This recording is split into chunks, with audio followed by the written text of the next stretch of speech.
Баршаңызға қайырлы күн достар. Арнама қош келдіңіздер. Сіздермен Гаухар. Мен бүгін сіздерге езілмейтін, шашылып түсетін палау дайындайтын боламын. Видеоны соңына дейін қарап, менімен бірге болыңыздар.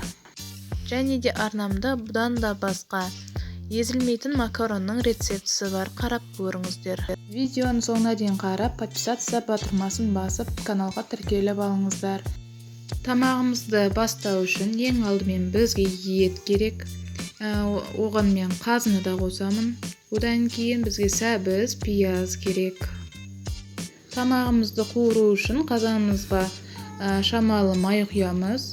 Менің етім майлы болғандықтан шамалы ғана құйдым. Сөйтіп етімізді салып, қазанға жақсылап қуырамыз. Араластырып отырып, бетін жауып қуырамыз.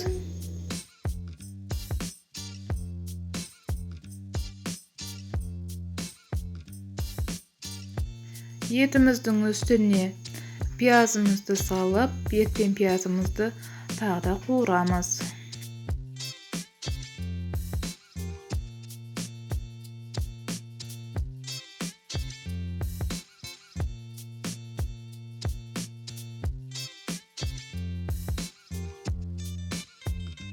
Қуырылып жатқан тамағымыздың үстіне сәбізімізді саламыз. Сәбізімізді қызыл цветі шыққанға дейін қуырамыз жақсылап. Қуырылған тамағымыздың үстіне суымызды құямыз. Суымыз етімізді жауып тұру керек. Одан кейін оны астын жай басып, қайнатып, үстінен тұзын салып дәмін көреміз.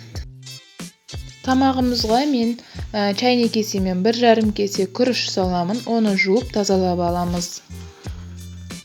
Күрішімізді тамағымызға саламыз. Күрішімізден сорпамыз сәл ғана асып тұру керек. Оны бір қайнатып алып, астын жай басып, бетін жауып, тамағымызды пісіреміз. Тамағымыз осымен дайын. Тамағымыздағы кесек еттерді алып, турап, тамағымыздың бетіне салып, тамағымызды ұсынамыз. Астарыңыз дәмді болсын. Подписаться батырмасын басып, тіркеле кетіңіз.